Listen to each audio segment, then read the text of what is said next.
Yes. What are you going to teach me today, Michael? We're gonna have a little blues clink, boys. It's all about soul today. No, I've been playing a lot of blues lately. I grew up on like bluegrass and blues music because my dad's crazy. Turn the mic.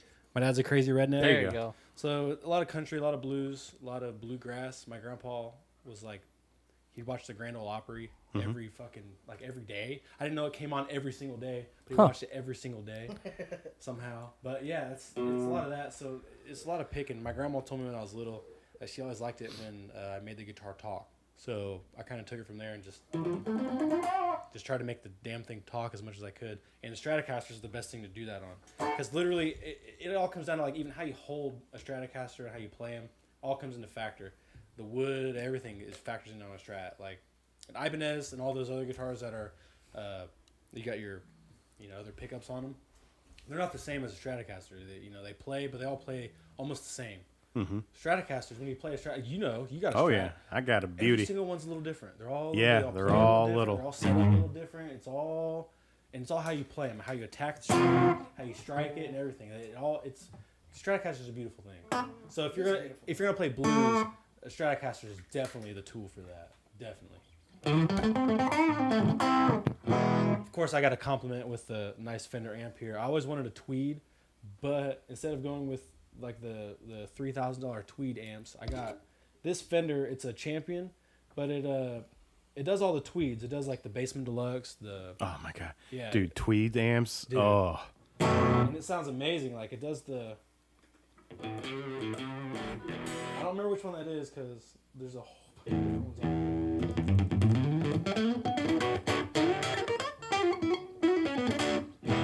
It's a fucking beautiful sounding amp. God damn. God damn. That was just the straight amp with no like effect or nothing. And I could put on just a little bit of delay. you know what I'm thinking? I'm thinking that camera needs to be on his guitar.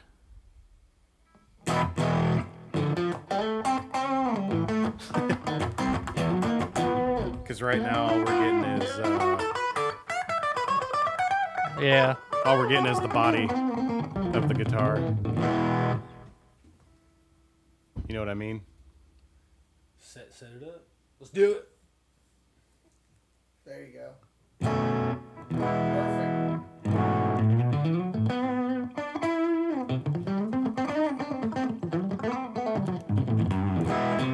A lot of the blues stuff, you're going to be playing like a lot of pentatonic runs. So your standard pentatonic runs, but all the blues note is in between your pentatonic runs. Say we're A major or A sharp. We'll just do A major pentatonic. Oops. That's your standard pentatonic scale right there. If we're gonna go blues, keep the same scale, but we're gonna add the blues note in there, which is right in between. That's your blues note right there. So you gotta on both sides of your scale. So we're coming up. That's our blues note on the top side.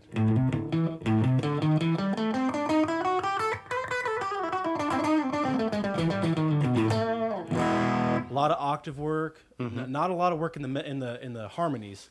You gotta stay away from harmonies. You're in straight octaves when it comes to blues. It's the most expressive kind of music to play, I think. What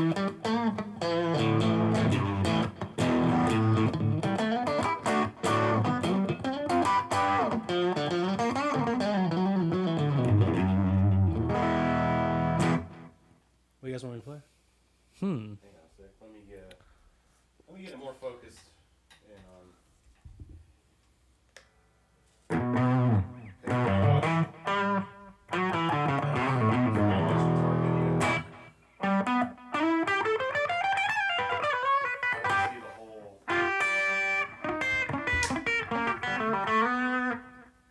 Yeah, try to see the whole guitar. Yeah. I feel that.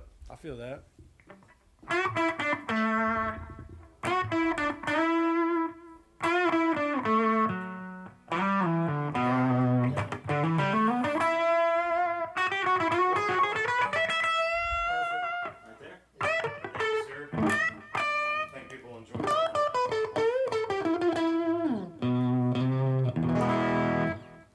just talk about this Strat for a second. This is your standard fat Strat. Notice the double coil pickup in the bottom, but this has the regular double coil, the standard double coil that comes in the Strats. But I've upgraded the top two pickups. This is the Blues, the Texas Specials, the Blues Deluxe, the Stevie Ray Vaughan pickups. So that's why it sounds. You're not gonna find one that sounds exactly like this. They're the custom shop pickups, Right. but they fucking sound amazing. It's what I was looking for a blues guitar.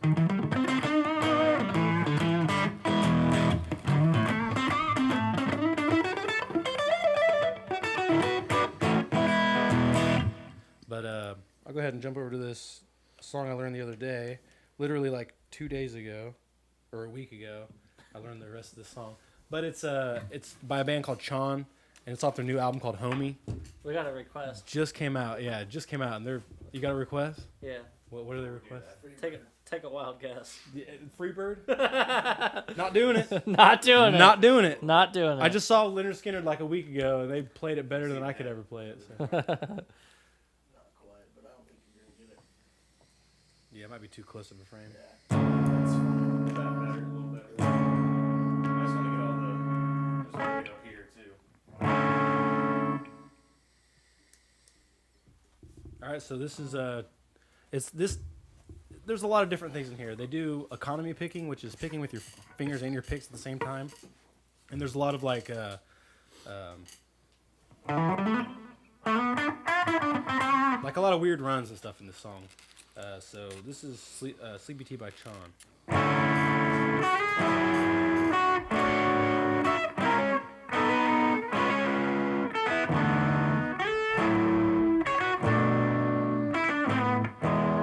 And I messed up a whole bunch of times.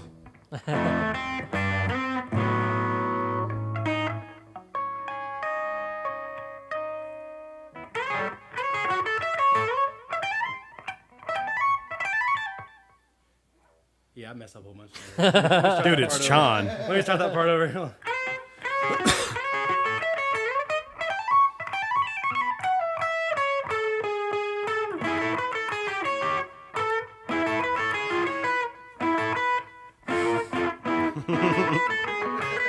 I can't remember that part.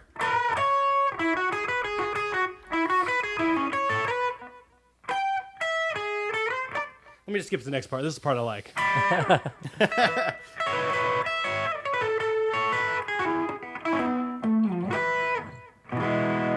That's that part right there, because it's me and my friend Kellen. He's like my best friend forever.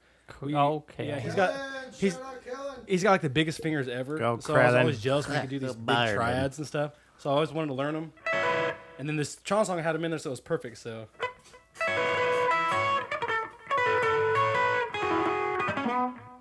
And I totally screwed it up.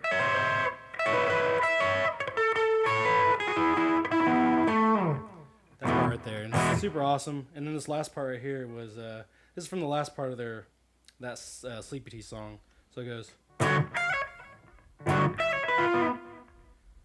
Not like that. It's okay. It's the beers, right? Yeah, dude, I'm like, I drank too many beers. What, another Budweiser help? Let's go ahead and switch it from the Chon. You want another Budweiser to help? if there's anything I know about Michael, more booze is always better. Yeah, so here's a different riff, and I can't remember the name of the song right now at all, but it's by a band called Polyphia, which they're playing with Between the Buried and Me here in a few months. So this riff goes.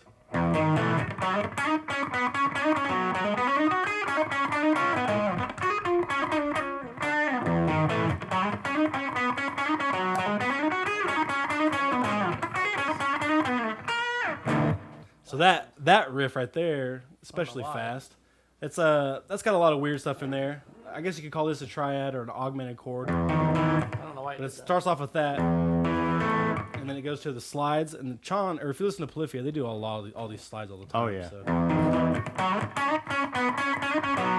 And they do this weird little blues deal. So, and then it goes. So it goes. Oh, wow, that really is that.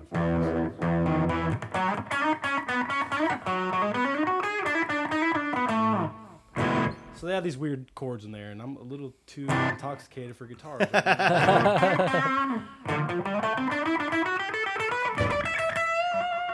all right. Matt's too drunk with iPad. So. Dude, I knock this thing over all the time.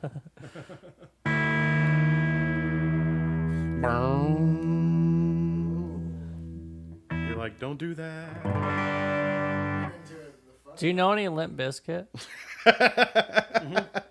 This is my favorite. I did it all for the nookie, bro.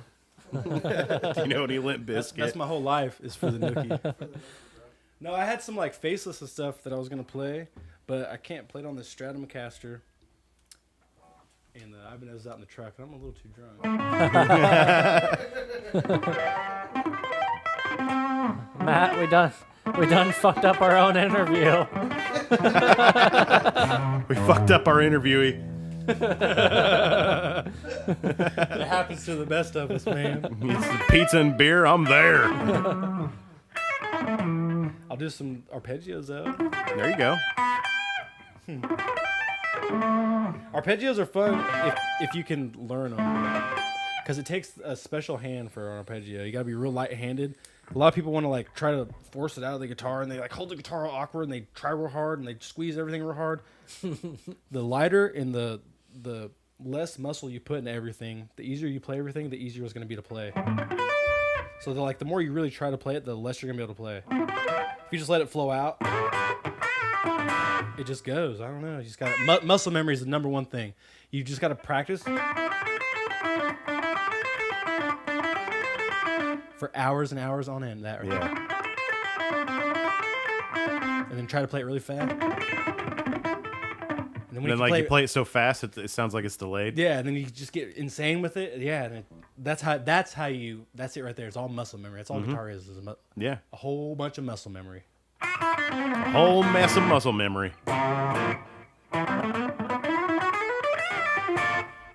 Would you say that, like, along the lines with butt chugging? Well, if you were to butt chug, Butt chugging. if you were to butt chug before, then yes, Thank you. you would more along the lines of Yngwie Malmsteen.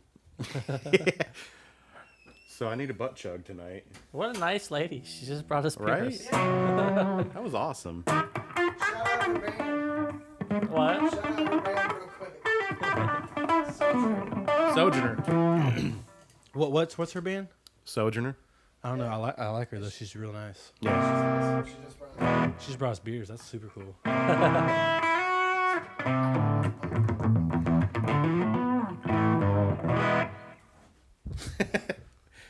Lady from work. It's taken me 3 hours to figure out how to get on here.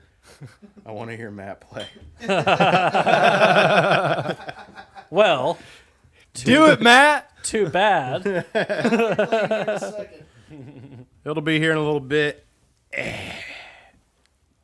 So yeah, is there anything else you want me to demonstrate on the guitar here?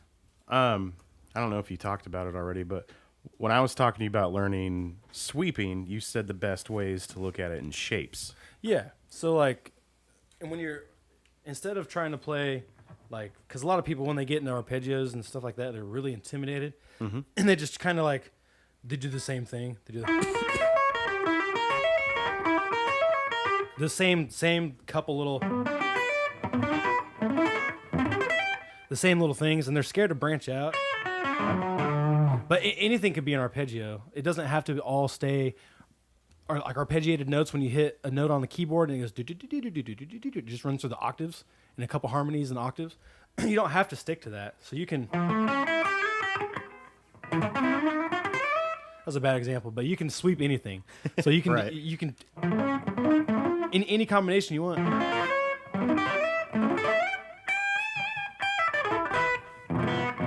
So anything could be a sweep. You don't have to just stick with the. And like I was saying before, it's all about that light touch.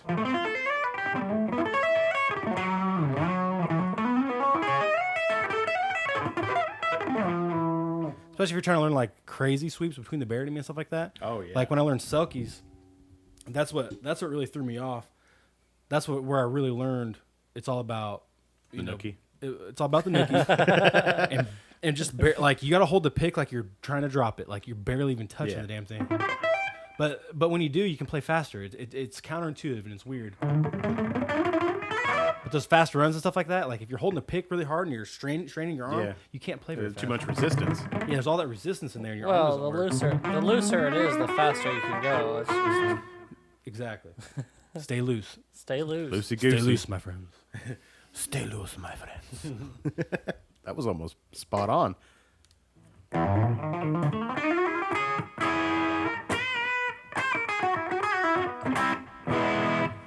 So don't drink a whole bunch of beer before you play guitar. Just like one. Whoops.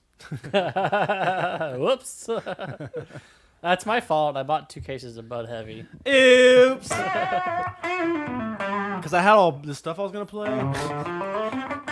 Amber said, "You seem to be good with your hands." Amber's a pervert. Quit perving out, Kizzle. I suck with my hands.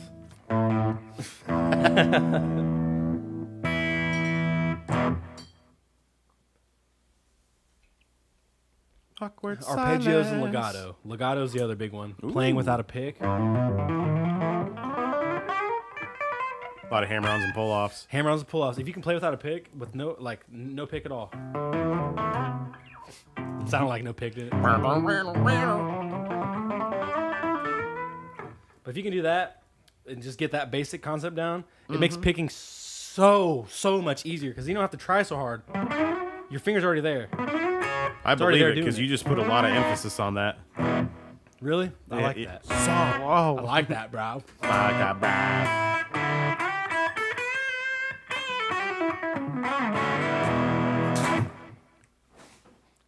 Careful. Code?